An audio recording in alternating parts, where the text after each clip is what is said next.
"We don't have space for your kids at Christmas," my mom said. My brother smirked. "Yeah, just bring yourself. They're too loud anyway." I nodded. Wing. That night, I took back every toy I had bought for my nephews. At 7:10 a.m., my sister texted, "Where are the presents?" "They're crying," I replied with. It was one of those moments where you just sit there stunned, not even sure what just happened. I was at home 2 weeks before Christmas, and the kids were in the living room decorating the little fake tree we pulled out of storage. They were so excited, asking questions about when we'd go to Grandma and Grandpa's, if the cousins would be there, if we'd get to sleep over like last year. I told them we would. At the time, I really believed it. Then the call came. My mom, completely straight-faced, told me they wouldn't have space for the kids this year, like it was some kind of hotel booking issue. She said my sister-in-law's family would be there, and it would be too crowded and too loud, and things were already hectic. "You can still come," she said. "Just not the kids." Before I could even process it, my brother's voice chimed in from the background. "Yeah, just bring yourself. They're too loud anyway." It was like a punch in the stomach. I think I just said, "Okay," and hung up. What else was there to say? I sat on my bed for a long time after that, trying to figure out how to break it to my children without breaking them. I couldn't do it, so I didn't. I told them plans had changed, and we'd be doing our own special Christmas at home this year. They were quiet. They didn't cry, but I saw it on their faces. They didn't understand why we weren't going. They just nodded and kept decorating like nothing had happened. But something had. The part that made it even worse, I had already delivered all the gifts.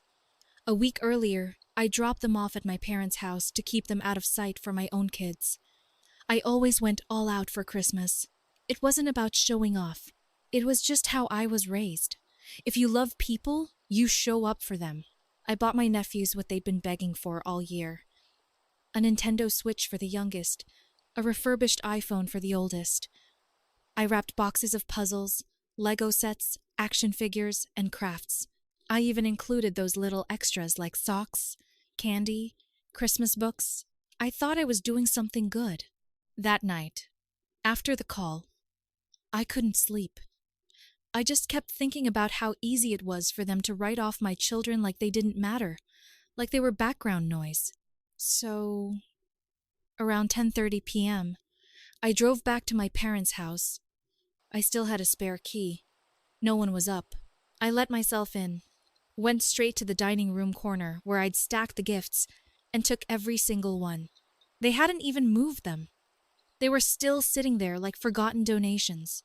I packed them into my trunk, quietly closed the door, and drove home. I didn't tell the kids. I didn't tell anyone. Then Christmas morning came. At exactly 7:10 a.m., my sister's text came in, all caps. "Where are the presents? They're crying." I stared at it for a long time before replying. "I brought myself. Remember?" I waited. Nothing. No reply. Not from her. Not from my mom. Not from my brother. They'd set up their whole day expecting me to fix everything like I always did. I was the one who brought the food, the gifts, the sparkle. I was the one who paid for the rental car my sister used every Christmas to get home. I helped with their bills. I let my parents use my card for groceries, gas, whatever they needed. I never kept track. I just gave. And all it took was one phone call for them to make it clear. My kids weren't welcome. They had no idea that the presents were just the beginning. The day after Christmas was weirdly quiet. No texts, no calls, not even the usual passive-aggressive, "hope you had a good day" message from my mom. They were probably stewing. I imagined them pacing around, whispering about me, confused about what went wrong. They never actually asked why I took the gifts back. No one even acknowledged what they said on the phone. But I wasn't waiting for an apology.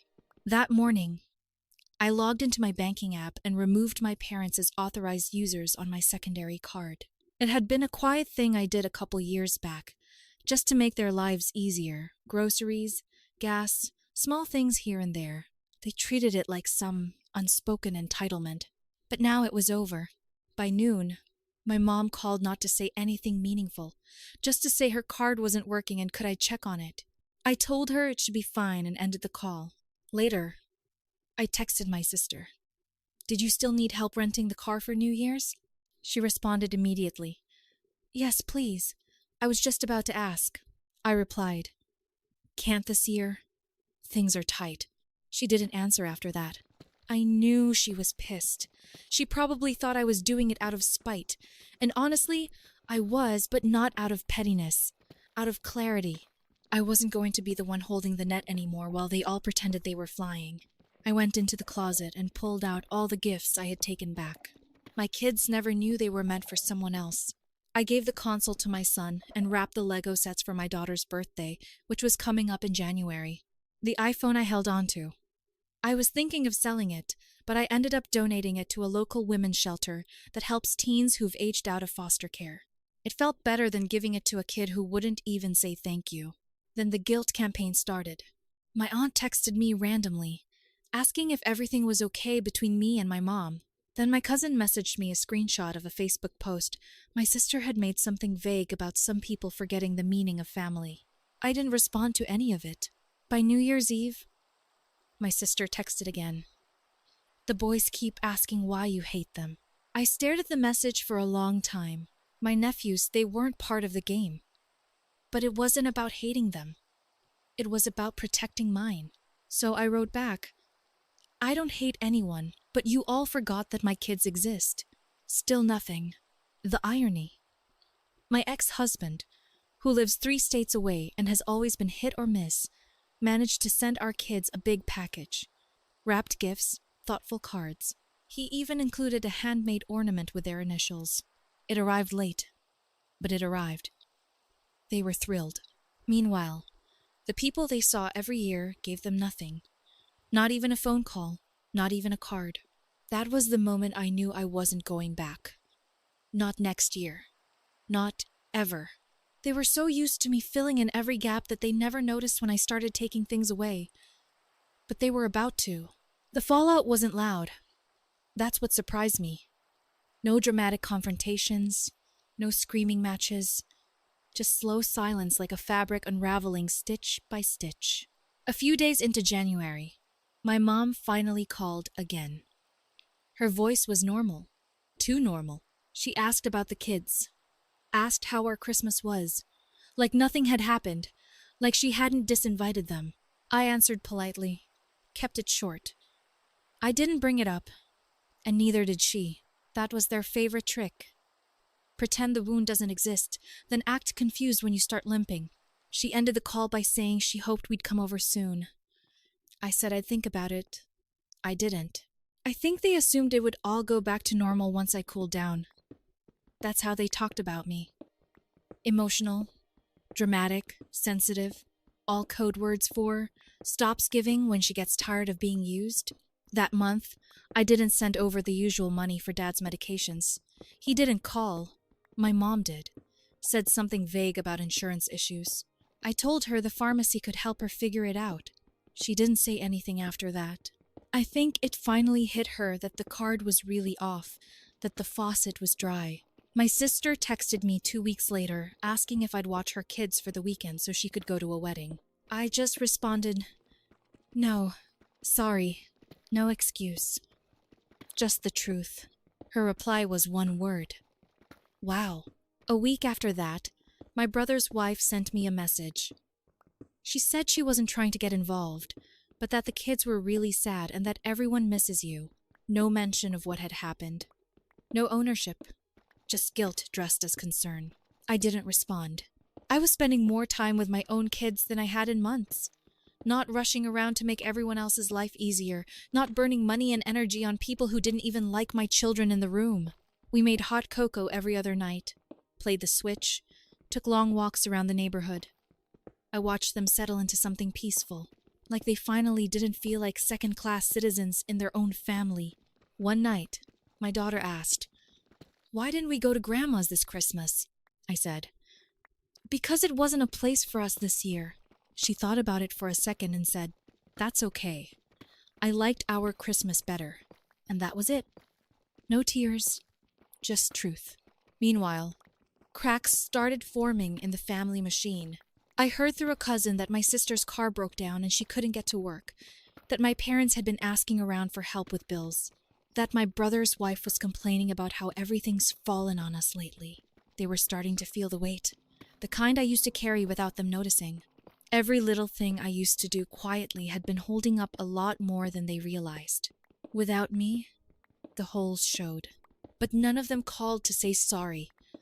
None of them said, "We were wrong, and now I wasn't just gone.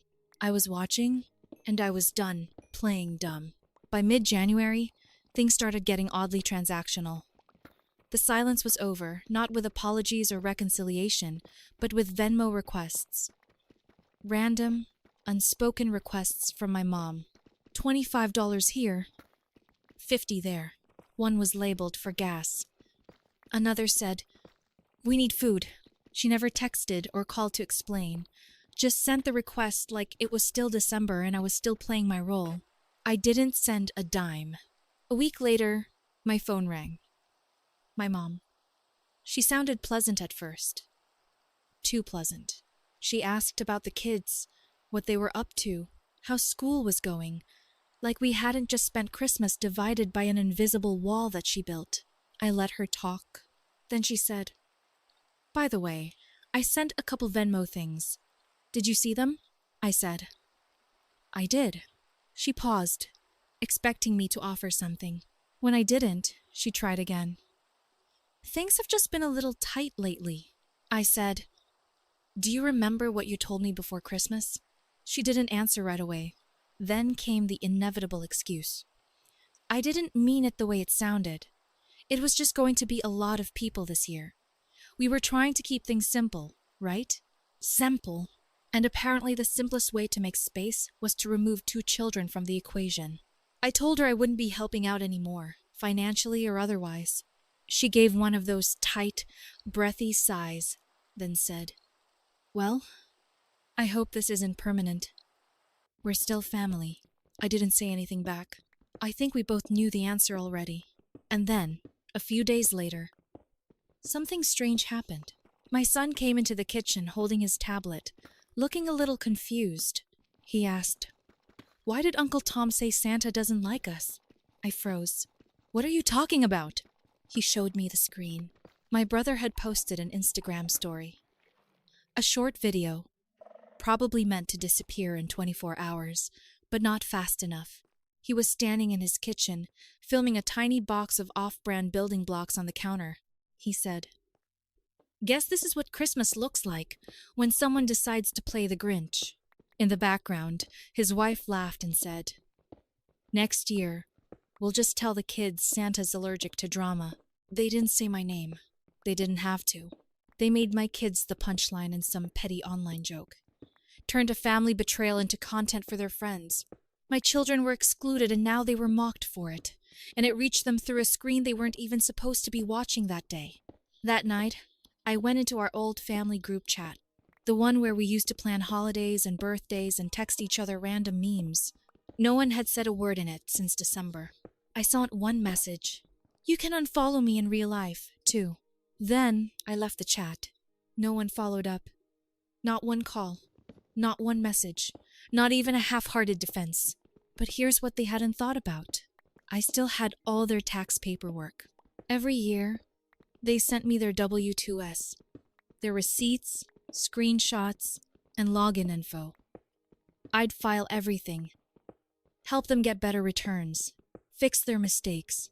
They never even learned how to do it themselves. My sister had already mailed hers like clockwork, first week of January. A manila envelope with her scribbled note.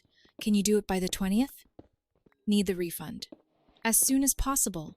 I slid it into a drawer and didn't touch it. No message. No warning. Just nothing. Let them figure it out this year. Or don't. Because what they never realized is that I wasn't just the one who brought the gifts. I brought the knowledge, the money, the support, the stability. I was the invisible infrastructure they all leaned on. and they took it for granted because I made it look easy. Now, piece by piece, I was dismantling it all quietly, thoroughly, and they were starting to feel it. February came, and the air shifted. It wasn't dramatic. It was the kind of change that creeps in slowly until suddenly it's undeniable. My sister texted me first. No greeting. Just, "Hey, did you file yet?" My refund usually hits by now. I stared at it for a minute, then put the phone down. She waited a day before following up. "Madison, I really need it. I have rent coming up. Can you at least let me know what's happening?" I replied the next day. "I didn't file anything this year. You'll have to do it yourself." She responded in under 5 minutes.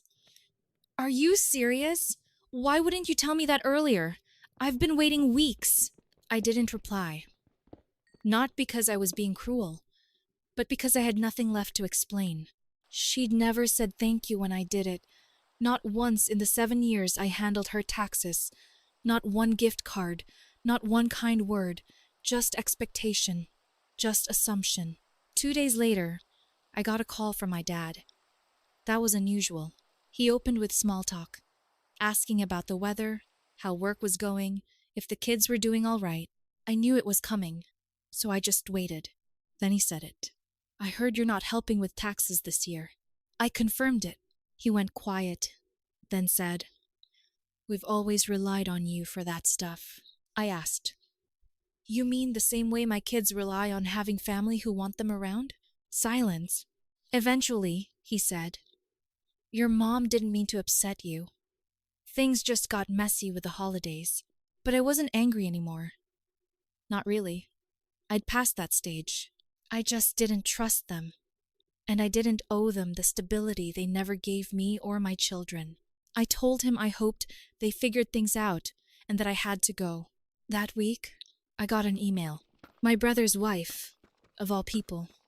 Formal tone. Subject line, "Help."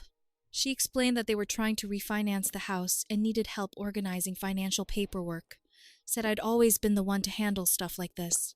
Then, casually, at the bottom, she added, "It'd be great to get that iPhone back if you haven't already sold it. It was meant for Tyler, and he's been pretty upset."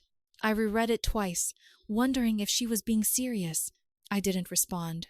They thought all of this was temporary, that I was just being emotional, that eventually I'd get over it, come back into the fold, pick up the slack again. But what they didn't realize was that I was watching them learn how to drown. My mother's friend, a woman I barely knew, messaged me a few days later, said she'd heard there was drama and hoped I wouldn't let a misunderstanding ruin things. That family is everything. I didn't even answer that one. But something strange happened near the end of the month. A package arrived for my kids. No return address. Just a stack of books, some candy, a card that said, "You are so loved." Inside, there were $200 bills tucked between the pages. My son thought it was from my ex again, but I knew it wasn't. His gifts always came through Amazon. This one felt more personal. Maybe it was someone in the family finally realizing how far they pushed. Or maybe someone saw the way the tide had turned. My kids were okay. They were more than okay. They were thriving. Because for the first time, everything they were given came from someone who chose them. The people who used to ignore them were now struggling, scrambling, missing tax deadlines, losing access to money, asking for help in ways they never had to before. And all I did was stop giving. No warning, no fight, just absence. And absence, it turns out, is louder than anything I ever could have said. By March, I realized something strange. I hadn't cried once. Not when they excluded my kids. Not when I pulled the gifts out from under their tree. Not when they started unraveling one by one, trying to patch up the damage without ever acknowledging the cause. I hadn't cried because, for the first time in years, I didn't feel powerless. I felt free. One morning, I got a text from my brother. "Hey, Mom's in the hospital. Nothing major, blood pressure. Just thought you should know." That would have worked on me once. The vague guilt. The implication that if I didn't show up now, I was the bad one. But even that felt different now. They weren't informing me out of concern. It was bait, I sent back. Hope she's okay. That was it. 2 hours later, my mom texted from her hospital bed. Are you really going to let this family fall apart over Christmas? I read it once and didn't answer, because it wasn't about Christmas. It was about years of being the backup plan. The one who fixed things, funded things, figured everything out while my kids were treated like background noise. It wasn't one moment. It was 1,000 little ones. This time, I just let them pile up until I had enough. Around the same time, a letter came in the mail. Handwritten. I recognized the writing immediately. My sister. It was 2 pages long. She wrote about how hard things had been, how she missed the way things used to be, how the kids, her kids, kept asking when they'd see Aunt Madison again. She never mentioned what she said on the phone that night. Never mentioned the "they're too loud anyway" comment. Just said we were all stressed. I think we forgot how much you do for everyone. That part made me laugh. We forgot. Not we took it for granted. Not we treated you and your kids like an afterthought. Forgot. I folded the letter and put it in the drawer with her tax documents. Still untouched. In April, I booked a trip for me and the kids somewhere warm. Just the 3 of us. We stayed at a hotel. Ordered room service. Swam in a rooftop pool. I watched them laugh. Truly laugh. Not trying to win anyone's attention or compete with cousins or walk on eggshells. We video chatted with their dad while we were there. He was trying, in his clumsy way. He asked if they got his New Year's package, and they smiled and held up the handmade ornament he'd sent. It was uneven and a little crooked, but it was theirs, and it came from someone who cared. When we got back, I saw one last message in my inbox from my mom. We're doing a family brunch next weekend. I hope you'll bring the kids. Everyone would love to see them. There it was. Bring the kids. Not just bring yourself. I stared at it for a while, then deleted it without answering. Because they didn't miss my kids. They missed what my kids represented. The feeling of family, the warmth, the convenience, the illusion that they were good people because someone else, me, was doing the heavy lifting. I had already spent years building a bridge. They lit it on fire. And now, even as they watched the smoke, they still hadn't learned how to build anything themselves. I wasn't angry anymore. Just done. The door didn't slam. It didn't even creak. It just closed and stayed that way.